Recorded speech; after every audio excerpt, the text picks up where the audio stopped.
खरं बघायला गेलं तर ही अत्यंत निंदनीय गोष्ट आहे। एका बाजूला लोकशाही पद्धतीनं मोर्चा काढणं आणि दुसऱ्या बाजूला संध्याकाळी दहशत माजवणं। मला असं वाटतं की माजी गृहमंत्री यांना विसर पडलाय, सरकार बदललंय, पण ज्या पद्धतीने त्यांनी या कोल्हापूर जिल्ह्यामध्ये स्वतः दहशत माजवायचा जो प्रयत्न करतायत हे अत्यंत चुकीचं आहे। ही छत्रपती शाहू महाराजांची भूमी आहे। आज माझ्या कारखान्याच्या एमडींना हात लावलाय, मारहाण केली आहे। हा नुसता कोल्हापूर जिल्ह्यातल्या सामान्य माणसाला मारहाण केल्यातला प्रकार आहे। निश्चितपणे राजकीय वैरत्व असावं, निश्चितपणे काय वाद असावा, तो त्या पद्धतीने असणं योग्य आहे। पण आज एकमेकावर हात उगारणं ही अत्यंत चुकीची गोष्ट आहे। मी माझ्या न्यायव्यवस्थेवरती, मला स्वतः पोलीस प्रशासनावरती पूर्ण विश्वास आहे की ज्या पद्धतीनं आज जी मारहाण झाली आहे, निश्चितपणे माननीय गृहमंत्री आदरणीय राज्याचे उपमुख्यमंत्री देवेंद्र फडणवीस साहेब यांना ही कल्पना आम्ही कानावर घातलेली आहे। अत्यंत गेल्या 30-35 वर्षामध्ये नाही तर कोल्हापूर जिल्ह्यामध्ये अशी कधीही घटना घडलेली नाही आहे। माझ्या कार्यकर्त्यांना आम्ही निश्चितपणे संयमाने वागण्यासाठी सांगितलेलं आहे, थांबण्यासाठी सांगितलेलं आहे। योग्य वेळ येईल त्यावेळी योग्य ती उत्तरं दिली जातील, पण हे करणं चुकीचं आहे। मला खात्री आहे की या संदर्भामध्ये पोलीस प्रशासन मला न्याय देईल।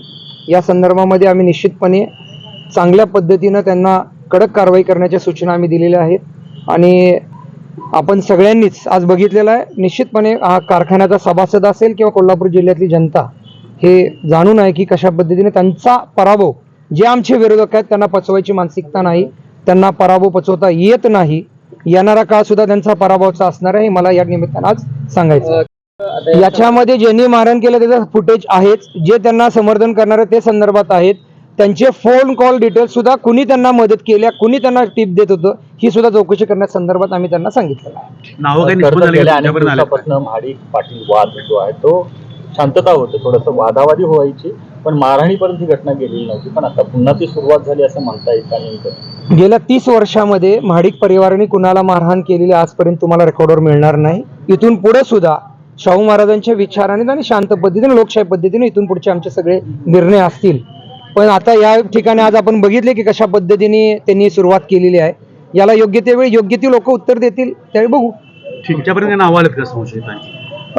बऱ्यापैकी सगळ्यांची नावं एसपी ऑफिस पोलीस प्रशासन घ्यायला लागलेलं आहे। त्यांची नाव निश्चित एक अर्ध्या तासामध्ये कळतील आणि मला खात्री आहे त्यांच्यावरती। मला पोलीस प्रशासन वेगळा वाद झाला का एमडी यांच्यासोबत, त्यामुळे घडलं असं काय झालं? आज एमडी साहेबांचा आणि त्यांची कुठे भेटही झालेली नाहीये। आज एमडी साहेब कारखान्यावरती आले होते, घरगुती कार्यक्रमासाठी गेले होते, तिथून ते कारखान्यावरती आले, जाणून बुजून गाडी अडवून घेऊन त्यांना मारहाण केलेली आहे। पण एसपी ऑफिस चौकामध्ये म्हणजे पोलीस अधीक्षक कार्यालयाच्या समोर असणाऱ्या चौकामध्ये अशा पद्धतीने ही मारहाण होते, कसं बघता याकडे? ही मारहाण एसपी ऑफिसच्या चौकात झालेली नाही, बावड्यामध्ये उल्पे डेअरीच्या समोर ही मारहाण झालेली आहे। तिथं सीसीटीव्ही फुटेज आहे आणि आपण बघितलं की आता न्यूज चॅनलवरती मी स्वतः बघितलं। आम्ही नेमकं 10 मिनिटं एकमेकाशी बोलून बाहेर पडलो होतो। 10 ते 15 मिनिटांमध्ये त्यांना थांबून गाडी अडवून मारहाण केली। सामांची प्रकृती नेमकी कशी आहे? आपल्याला मी पण आता टीव्हीच्या माध्यमातून 6:30-7:45च्या दरम्यान मीही बाहेर पडलो। त्यानंतर यांनी हा वेल प्लॅन करून म्हणजे नियोजनबद्ध पद्धतीनं एमडींना मारहाण केलेली आहे।